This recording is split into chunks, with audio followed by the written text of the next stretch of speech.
할렐루야. 하나님께서 우리 예배 가운데 함께 하시는 줄로 믿습니다. 오늘 말씀은 시편 120편 1절에서 7절까지의 말씀입니다. 생명을 살리는 기도의 능력이라는 제목으로 함께 나누겠습니다. 오늘 말씀의 부제에 보면 성전에 올라가는 노래라고 나와 있습니다. 이제 이스라엘 백성이 성전에 올라가는 곳은 바로 예루살렘입니다. 우리가 예루살렘이라는 단어를 많이 듣습니다. 그리고 사용을 하죠. 그런데 예루살렘의 뜻은 무엇이냐면 이 살렘은 우리가 잘 알고 있는 샬롬, 그 평안입니다. 그리고 예루는 뭐냐면 이 기초가 되는 이 처소를 이야기합니다. 그러니까 평화의 터, 평화의 처소, 평화의 마을이라는 의미를 가지고 있습니다. 그러니까 하나님께서 함께 하시는 그 성전, 하나님이 임하시는 그곳은 세상이 줄 수 없는 평안함을 허락받는다는 것이죠. 하나님의 그 성전을 향하여 가는 발걸음은 하나님의 은혜를 구하며 하나님이 주시는 그 놀라운 사랑과 능력의 손에 붙잡힌 바 되어 하나님의 영광을 선포하며 하나님의 평안을 누리게 하시는 줄로 믿습니다. 그 땅을 향하여 올라가는 노래라는 것이죠. 사무엘하 5장 말씀에 보면 헤브론에서 이제 유다의 왕이 되었던 다윗에게 이스라엘의 모든 지파 사람들이, 리더들이 찾아옵니다. 그래서 다윗에게 요청을 합니다. 당신이 이제는 유다의 왕이 아니라 전체 이스라엘을 다스리는 왕이 되기를 원합니다. 우리가 한 고륙이 아닙니까? 그렇게 공격하고 싸울 때는 언제이고 갑자기 와서 이제 우리 친척 아닙니까? 하면서 왕이 되기를 요청합니다. 그래서 다윗이 수락을 하면서 이제 통일 이스라엘의 왕이 됩니다. 그 왕이 되었을 때에 다윗이 첫 번째로 한 일이 무엇인가? 바로 여부수 족속이 차지하고 있던 이 예루살렘을 탈환하는 것이었습니다. 그 당시에는 이곳을 무엇이라 불렀냐면 시온산성이라고 불렀습니다. 그래서 마침내 다윗이 이 시온산성을 차지하게 되고 이후에 솔로몬이 이곳에 성전을 지음으로 예루살렘 성전이 된 것이죠. 그래서 예루살렘과 시온산성은 동일한 장소입니다. 하나님의 승리가 선포되었노라. 하나님은 우리 가운데 승리를 주시는 하나님이시노라. 그것이 바로 예루살렘의 의미입니다. 그리고 이 예루살렘은 높이가 해발 750m입니다. 그러니까 굉장히 높은 지역이에요. 제가 조금 비교해 드리자면 우리 베어 마운틴, 우리 여기 가까운 데에 있는 베어 마운틴이 몇 미터냐면 베어 마운틴이 391m입니다. 그러니까 베어 마운틴보다 약 2배 정도 되는 곳이라는 것이죠. 그리고 엠파이어 스테이트 빌딩이 몇 미터인지 아세요? 엠파이어 스테이트 빌딩이 거의 비슷합니다. 381m예요. 그러니까 엠파이어 스테이트 빌딩이 높다 하는데 그 예루살렘은 더 높은 곳에 있는 것이죠. 그 예루살렘 성전은 바로 그곳에 있는 것입니다. 그러니까 성전에 올라가며 드리는 노래라는 것은 산 정상으로 올라가며 드리는 노래다라고 표현할 수가 있겠습니다. 여러분, 산을 오르기 위해서, 그 높은 곳에 오르기 위해서는 힘이 듭니다. 우리가 공을 들여야 되고 또 거친 상황들을 이기면서 앞으로 나아가야 됩니다. 그러니까 그냥 가는 것이 아니라 굉장히 피곤함을 무릅쓰고도 그 땅을 올라가는 것이죠. 그렇게 올라가는 이유가 무엇입니까? 바로 그곳에 성전이 있었기 때문입니다. 구약에는 그 성전이 하나님의 임재하심을 의미합니다. 하나님이 계신 곳, 하나님께서 함께 하신다 그 약속하신 그곳을 향하여 하나님의 백성들이 올라갔던 것입니다. 우리의 신앙은 무엇인가? 우리의 신앙은 내려가는 신앙이 아니라 올라가는 신앙입니다. 우리가 교회에 온다는 것, 하나님의 성전의 뜰을 밟는다는 것은 오늘 예루살렘을 찾아가는 그 발걸음과 같이 쉽지 않고 힘겨운 발걸음일 때가 많이 있습니다. 세상에 많은 유혹이 있고 힘겹게 하는 상황들이 있습니다. 그럼에도 불구하고 우리는 오늘 하나님의 전에 나와 하나님의 예배 가운데 하나님을 높여드리며 하나님의 임재하심을 체험하고 있습니다. 이것이 하나님의 놀라운 은혜임을 기억하십시오. 아무리 어려운 상황이 있다 할지라도 하나님 앞에 나와 예배하는 것, 그곳에 소망이 있고 그곳에 하나님의 능력이 있습니다. 양보하지 않으시기를 주님의 이름으로 축원합니다. 아무리 힘들어도 힘을 내서 주님 앞에 나오실 줄로 믿습니다. 그렇게 우리가 예배당으로 나와서 하나님의 승리를 선포하며 하나님 앞에 예배로 나아가는 것, 그것이 바로 오늘 말씀 가운데 기도다, 예배다, 하나님의 승리다 라고 선포하며 시작이 됩니다. 1절 말씀입니다. 1절 말씀에 보면 내가 환난 중에 여호와께 부르짖었더니 내게 응답하셨도다. 내가 환난 중에 여호와께 부르짖었다. 이것은 간절한 기도를 이야기합니다.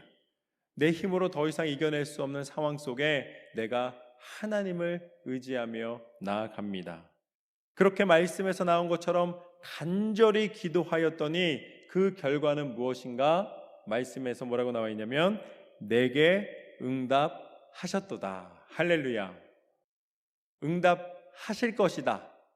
응답하셨으면 좋겠다가 아닙니다. 오늘 말씀에서는 이미 응답하셨도다. 하나님은 우리의 기도를 들으시는 하나님이십니다. 우리의 기도를 들으실 뿐만 아니라 응답하시는 하나님이십니다. 우리가 기도한 모든 제목 가운데 인간적인 눈으로는 희망이 보이지 않을 때가 있습니다. 도저히 내가 어떻게 해야 될지 갈 길을 몰라 방황할 때가 있습니다. 그러나 그 상황 속에서 우리가 의지할 분은 누구신가? 그 모든 상황과 형편 속에 여전히 우리를 사랑하시고 우리를 인도하시는 하나님이십니다. 이것이 오늘 말씀의 첫 번째 교훈입니다. 기도는 반드시 이루어진다. 할렐루야. 한번 저와 함께 한번 따라 하시도록 하겠습니다. 우리 한번 손을 한번 이렇게 들겠습니다. 기도는 반드시 이루어진다. 할렐루야. 여러분 고백하신 그대로 이루어질 줄로 믿습니다. 기도는 모든 것을 변화시키는 능력이 있습니다. 하나님께 기도하고 받은 응답은 실패가 없습니다. 패배가 없습니다. 왜냐하면 하나님은 승리의 하나님이시기 때문입니다. 저는 하나님 앞에 기도할 때 항상 드리는 기도가 있습니다. 기도와 더불어 하나님, 제 기도가 어리석은 간구가 되지 않게 하여 주옵소서.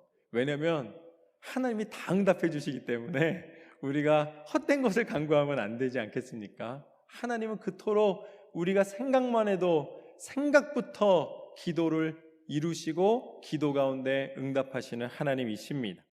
하나님이 환난 중에 나의 기도를 응답하셨노라. 하나님은 우리를 승리로 인도하여 주시고 그 은혜 가운데 절대 놓지 않으시는 하나님이십니다. 2절 말씀에 보면은 이렇게 고백합니다. 여호와여, 거짓된 입술과 속이는 혀에서 내 생명을 건져 주소서.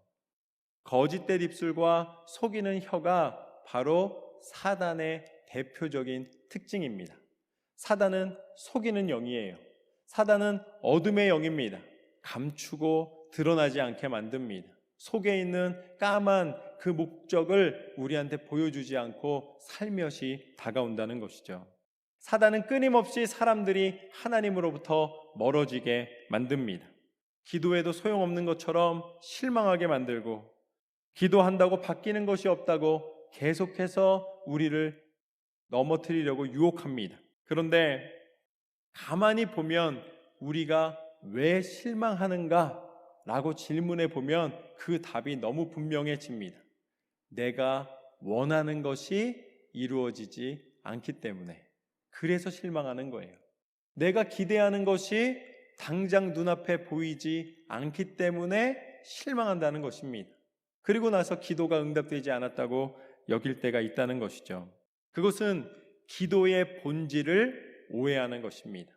우리가 기도를 잘 이해하기 위해서는 세 가지를 알 필요가 있겠습니다. 그것은 무엇이냐면 지명과 지시와 간구입니다. 지명과 지시와 간구. 지명은 하나님이 불러주시는 것입니다. 다른 말로 하나님의 부르심이라고 표현을 하겠습니다. 다윗이 왕이 될 때 이제 사무엘이 이새의 집을 갔습니다. 그때 하나님께서 그 이세의 아들 중에서 누구를 지명하셨는가? 바로 다윗을 지명하셔서 그를 새로운 왕으로 세우셨습니다. 다윗이 왕이 되겠다고 결심한 적이 없습니다. 다윗이 왕이 되게 해달라고 부탁한 적이 없습니다. 그런데 하나님이 다윗을 지명하셔서 그를 부르셔서 왕으로 삼으셨다는 것이죠. 하나님께서 바울을 부르실 때도 마찬가지입니다. 바울은 그리스도인들을 괴롭히는 사람이었습니다. 그는 그리스도인들이 다 사라져야 된다라고 생각했던 사람입니다. 그런데 그가 다메섹 도상에서 빛 가운데 예수님을 만나게 됩니다. 그때 예수님이 바울에게 이야기합니다. 나는 내가 핍박하는 예수라. 예수님께서 바울을 만나 주셨고 이제 이후로 바울을 이방인에게 복음을 증거하는 제자로 쓰임받게 하십니다. 바울이 원해서 된 것이 아니라 빛 가운데 바울을 부르셔서 바울을 지명하셔서 그를 사용하신 것입니다. 또 있습니다. 모세도 마찬가지입니다. 모세도 호렙산에 올라갔는데 호렙산에 올라간 이유가 민족의 지도자가 되려고 올라간 게 아니에요. 저 산 위에 불꽃이 계속해서 꺼지지 않고 있는 게 신기해서 그가 호기심으로 올라간 것입니다. 그런데 그 자리에서 하나님은 모세를 만나 주셨습니다. 그리고 모세를 민족의 지도자로 지명하셨습니다. 이것이 바로 지명입니다. 하나님이 부르시는 것. 지시는 무엇인가? 그 지명받은 모세에게 하나님 뭐라고 말씀하시는가? 너는 이제 바로 앞에 서라 라고 말씀하십니다. 바로에게 가서 내 백성을 이제는 내놓아달라고 선포하라 라고 말씀하십니다. 이게 지시입니다. 하나님이 지명받은 사람에게 주시는 명령. 이 지명과 지시에 필요한 것은 무엇이냐면 바로 순종입니다. 그렇다면 간구는 무엇인가? 그렇게 지명을 받고 지시를 받은 모세가 하나님 앞에 연약함을 이야기합니다. 하나님, 내가 말이 어눌해서 바로 앞에 서도 소용이 없습니다. 하나님의 말씀을 전달할 수 있는 능력이 내게 없습니다. 라고 하나님 앞에 이야기를 합니다. 사실은 하나님이 자기를 지명한 걸 취소하기를 원하는 마음이 조금 있었어요. 그런데 하나님이 그 연약함에 대하여 어떻게 응답해 주시는가? 너의 형 아론이 있지 않냐. 비록 아론이 먼저 태어났지만 이때를 위하여 예비된 것처럼 하나님이 모세의 돕는 동역자로 허락하여 주시는 것을 보게 됩니다. 그러니까 모세가 연약하다 하는 것에 대하여 하나님이 응답해 주신 것이죠. 그러니까 지명과 지시는 하나님의 말씀 가운데 때로는 깊은 기도 가운데 하나님의 뜻을 따라 순종하는 길이 되는 것이죠. 그리고 그 순종의 길을 걷기 위하여서 때마다 시마다 필요한 것을 하나님 앞에 공급해 주시기를 간구할 때에 하나님께서는 응답하시는 하나님이십니다. 그럼 여기까지 왔을 때 이미 우리의 간구는 하나님의 뜻 안에 있기 때문에 하나님의 부르심과 하나님의 지시하신 가운데 있기 때문에 더 이상 우리의 간구는 하나님 밖에 있는 것이 아니라 하나님 안에 있는 것입니다. 그러니까 우리가 무엇을 간구해도 하나님 뜻 가운데서 응답을 받을 수밖에 없는 것이죠. 하나님 앞에 기도의 지혜가 있으시기를 주님의 이름으로 축원합니다. 이게 제가 응답받는 비결입니다. 모든 것이 하나님의 뜻 가운데 있는 것. 사단은 끊임없이 우리를 하나님으로부터 분리하기를 원합니다. 그래서 다른 곳에 서서 하나님이 없다라고 설득하기를 원합니다. 맞습니다. 하나님을 떠난 인생에게는 생명이 없습니다. 물고기가 물 안에 있어야 헤엄치며 살아갈 수 있는 것처럼 하나님의 백성은 하나님 안에서 호흡하고 하나님 안에서 생명을 유지할 수가 있는 것입니다. 하나님을 떠나면 생명을 잃는 것이죠. 사단이 끊임없이 끄집어내려고 노력합니다. 끊임없이 유혹해서 벗어나게 하려고 노력을 합니다. 그때 우리에게 필요한 것이 있습니다. 그 사단에게 선포하는 것입니다. 사단아, 물러가라. 할렐루야. 사단이 더 이상 우리를 공격하지 못하도록 그 속이는 것과 우리를 유혹하는 것에서 우리는 담대히 선포해야 됩니다. 우리는 하나님 안에 호흡하며 살아가는 하나님의 생명의 사람입니다. 그래서 이제는 내 뜻이 이루어지는 것이 아니라 하나님의 뜻이 이루어지는 삶을 살아가노라. 그래서 3절과 4절 말씀을 보면 이렇게 나와 있습니다. 너 속이는 혀여, 무엇을 내게 주며 무엇을 내게 더할꼬? 장사의 날카로운 화살과 로뎀나무 숯불 이리로다. 속이는 혀에게는 아무 소망이 없다는 것입니다. 사단은 심판이 기다리고 있다라고 하나님의 말씀 가운데 알려주고 계십니다. 더 이상 더할 것도 없고 뺄 것도 없고 그 마지막이 분명하다는 것이죠. 그렇지만 오늘 말씀에 나와 있는 것처럼 장사의 날카로운 화살은 무엇을 의미하는가? 여러분, 장사의 화살은 연습용 화살이 아닙니다. 끝에가 플라스틱이어가지고 한번 쏘는 연습하는 게 아니에요. 실전에서 사용하는 것입니다. 전쟁에서 쓰이는 화살이라는 것이죠. 그 강하기와 그 날카롭기와 그 모든 그 사용되는 용도가 실전에 있다는 것입니다.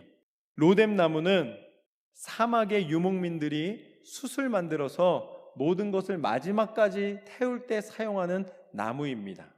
이게 오래 타는 성질이 있어서 완전히 연소를 시킬 때 사용하는 나무입니다.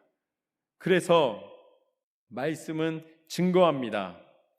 사단아, 내가 아무리 날카롭고 강하다 할지라도 하나님의 강함을 이길 수 없으며, 이 사단아, 내가 아무리 뜨거운 불로 공격하고 다가온다 할지라도 하나님의 심판의 불을 너는 견디지 못할 것이다. 하나님께서는 승리의 하나님이시기 때문입니다. 하나님의 모든 것을 주관하시는 하나님이십니다. 그러므로 우리가 흔들리지 않는 나라를 받았은즉 은혜를 받자 이로 말미암아 경건함과 두려움으로 하나님을 기쁘시게 섬길지니 우리 하나님은 소멸하는 불이 심이라. 히브리서 12장 28절과 29절 말씀에 나와 있는 것처럼 하나님은 소멸하는 불이시다. 세상의 악함과 세상의 어둠을 태우시고 이제는 하나님의 빛을 통하여 하나님의 사람을 승리의 백성으로 인도하여 주시는 하나님이십니다. 이것이 바로 오늘 말씀의 두 번째 교훈입니다. 하나님의 사람은 반드시 승리하리라. 할렐루야. 우리가 반드시 기도에 응답받는 것처럼 하나님의 사람은 승리를 허락받은 사람입니다. 내가 강한 만큼 이기는 것이 아니라 하나님이 강하시기에 이기는 것입니다. 내가 전략이 좋아서 승리하는 것이 아니라 하나님이 승리의 하나님이시기 때문에 우리는 승리를 하는 것입니다. 기도를 통하여 우리를 승리케 하시는 하나님이십니다. 믿음의 길을 걸어갈 때 때로는 우리가 외로움을 느낄 때가 있습니다. 나만 홀로 싸우는 것 같고 내가 끝까지 믿음을 지켜야 하는가라고 갈등이 생길 때가 있습니다. 그때 믿음의 삶은 우리가 즐거우려고 육신의 만족을 누리려고 하는 것이 아니라고 하나님께서는 분명히 알려주십니다. 우리의 육신의 눈으로 보면 고난의 길일 때가 있습니다. 싸움의 길일 때가 있습니다.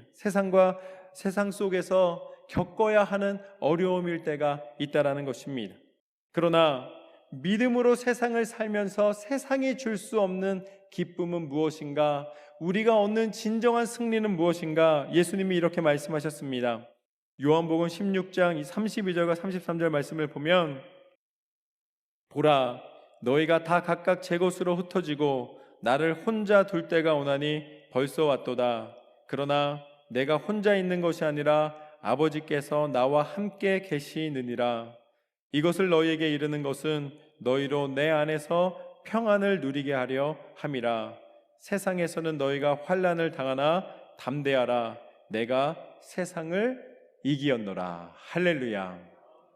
우리를 홀로 두지 않으시고 승리하신 하나님이 함께 하시기에 예수 그리스도께서 말씀하신 대로 너희는 담대하라. 우리가 세상을 이기었노라. 하나님의 승리를 선포하는 사람이 되는 줄로 믿습니다. 마지막으로 5절부터 7절까지 말씀을 보면 이렇게 나와 있습니다. 메색에 머물며 게달의 장막 중에 머무는 것이 내게 화로다. 내가 화평을 미워하는 자들과 함께 오래 거주하였도다. 나는 화평을 원할지라도 내가 말할 때에 그들은 싸우려 하는도다. 오늘 말씀에 나와 있는 메색은 창세기 10장 2절 말씀을 보면은 노아의 세 아들 중에 야벳의 아들이었습니다. 그 아들이었던 메색의 후손을 이야기합니다. 그리고 게달은 창세기 25장 말씀에 보면 이스마엘의 자식들입니다. 지금 이들이 사는 곳이 어디냐면 지금 지도로 말하면은 터키 동쪽하고 이란의 북쪽입니다. 그러니까 터키에서 쭉 안으로 들어가면은 그 물과 물 사이에 이제 그 땅이 있는데 코카사스라는 지역입니다. 그 지역에 거주하는 이방 민족입니다. 그런데 이들은 이 거칠고 약탈하기를 좋아하는 민족이었습니다. 그러니까 이스라엘 사람들하고 다툼이 있을 수밖에 없는 것이죠. 그런데 오늘 말씀에서는 이스라엘이 가뭄을 피하여서 이집트로 들어갔던 것처럼 그 지역에서 여러 번 움직일 때가 있습니다. 그런데 이때 이방 민족이 이스라엘 가운데 왔는지 아니면 이스라엘이 그 땅으로 움직였든지 분명한 것은 잠시 그들과 함께 머물렀던 시간이 있었다는 것을 말씀을 통해 보게 됩니다. 그래서 그것을 오늘 뭐라고 표현하냐면 내게 화로다 라고 표현하는 거예요. 그 이방 민족과 함께 거하는 것이 쉽지 않았다는 것입니다. 굉장히 불편한 일이었다는 것입니다. 어려움이 많았다는 것이죠. 특별히 그들하고 왜 그랬냐면 그들은 화평을 미워하는 자들이었다는 거예요. 좀 같이 한 공간에 있으면 좀 서로 마음을 열고 협력해서 살면 좋은데 그걸 원치 않았다는 거예요. 그들은 끊임없이 빼앗으려고만 했고 싸우려고만 했다는 것이죠. 그러니까 이스라엘이 그들 속에 있는 것이 영 힘겨운 일이었다는 것입니다. 좀 잘해보고 싶은데 잘 되지가 않는다는 거예요. 그러니까 힘든 고난의 순간을 그들이 겪었다는 것이죠. 그렇지만 그 가운데 또 영원할 것 같았던 그 괴로움이 머물렀다, 거주하였다라는 표현은 무엇이냐면 그것이 영원한 고통은 아니었다라는 것입니다. 그렇게 힘들어서 이거 정말 언제 끝날까 생각을 했는데 시간이 지나니까 또 그들을 벗어나서 좀 편안한 상태가 될 수 있었다는 것이죠. 그때가 오기를 하나님 앞에 간구했고 또 그 시절을 지났다는 것입니다. 이스라엘 백성이 이집트에 들어갔을 때에도 영원히 노예로 살 줄 알았으나 하나님 앞에 간구할 때에 이스라엘 백성이 광야로 풀려났고 이제 다 끝났다 했을 때 광야길 40년이라는 험한 세월을 보냅니다. 이제 광야에서 다 죽는구나 했을 때에 하나님께서도 그 자손을 가나안 땅으로 인도해 주셨고 인생의 여정과 같이 우리는 고난과 또 그 고난을 이김이 반복되는 것을 보게 됩니다. 이것을 전도서 기자는 이렇게 표현하고 있습니다.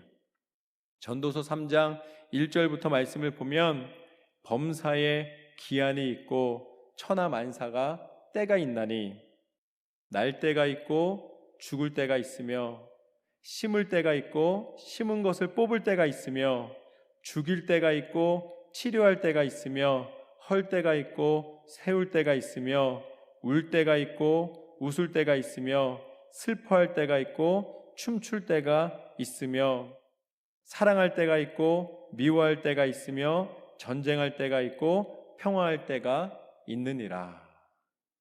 우리의 인생을 하나로 정의할 수가 없다라는 것이죠. 아무리 고생스러운 삶을 살다가도 어느 순간인가 또 그 고난의 길을 벗어날 때가 있다는 것입니다. 이제 우리 인생은 편안한 길만 남았구나 하는데 갑작스럽게 다가오는 어려움으로 또 힘겨운 삶의 순간으로 변할 때가 있다는 것이죠. 그 모든 것이 때를 따라 변화가 있다는 것입니다. 그렇다면 그곳에 우리의 소망은 무엇인가?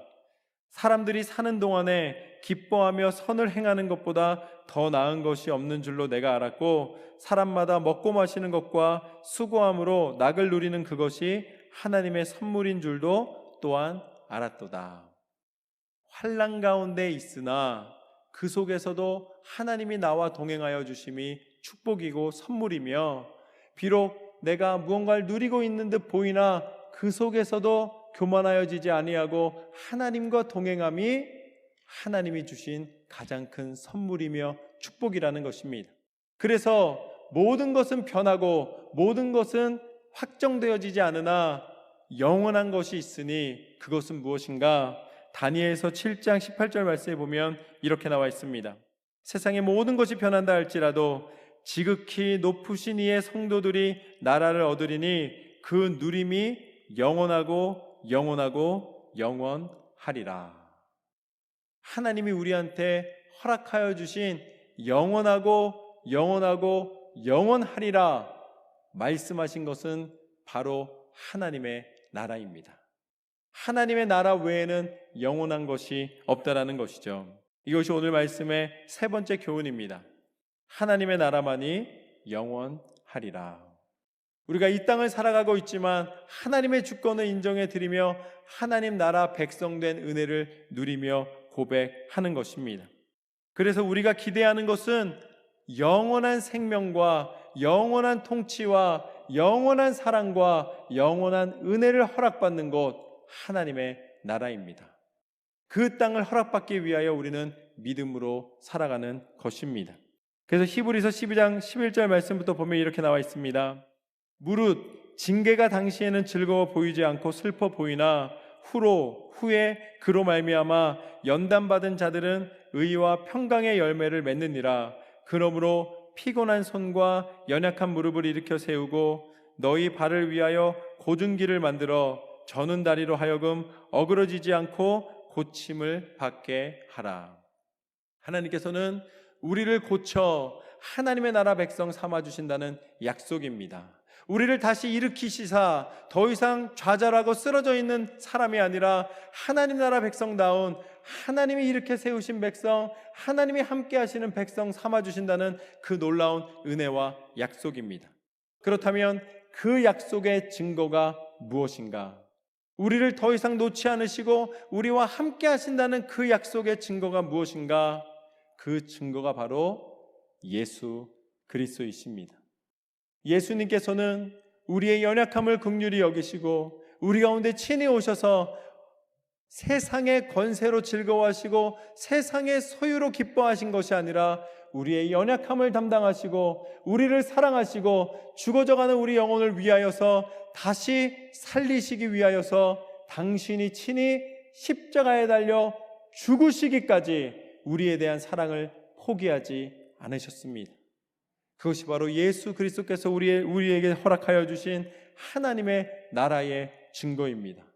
그리고 예수님은 십자가의 죽음으로 끝나지 않으시고 다시 부활하시사 영원한 생명의 구주가 되셔서 하나님의 나라가 영원한 나라임을 우리 가운데 증거하여 주셨습니다. 이제 그 이름의 권세를 믿는 자마다 더 이상 세상에 속한 사람이 아니라 하나님 나라에 속하여 그 영광을 선포하며 영원한 생명의 은혜를 누리게 될 줄로 믿습니다. 우리의 과거는 영원한 과거가 되었습니다. 이제 과거에 집착하거나 과거로 인하여 슬퍼하거나 과거로 인하여 교만하여 할 필요가 없다는 것입니다. 우리가 바라보는 영혼은 과거가 아니라 하나님이 우리에게 허락하여 주신 영원한 하나님의 나라입니다. 그 천국 신앙으로 우리는 날마다 새롭게 되는 줄로 믿습니다. 오늘 말씀을 통해 하나님께서는 세 가지 은혜를 허락하여 주셨습니다. 첫 번째는 기도는 반드시 이루어진다. 할렐루야. 하나님 앞에 기도의 비밀을 깨달으시길 주님의 이름으로 축원합니다. 나를 부르신 하나님의 뜻을 쫓아 살아가기 때문에 우리가 드리는 모든 기도는 하나님 안에 있습니다. 그래서 우리의 기도는 날마다 응답받는 기도로 고백되어지는 것입니다. 두 번째, 하나님의 사람은 반드시 승리한다. 할렐루야. 하나님은 승리의 하나님이시기 때문입니다. 우리에게 승리를 예비해 주신 하나님 앞에 날마다 나아가시기를 축원합니다. 마지막으로 하나님의 나라는 영원하리라. 하나님이 영원하시기 때문에 우리의 승리도 영원하고 우리의 축복도 영원하고 우리의 기도의 응답도 영원한 하나님의 약속 안에 있습니다. 그 은혜를 믿음으로 날마다 승리하시는 저와 여러분의 삶이 되시기를 주님의 이름으로 축원합니다.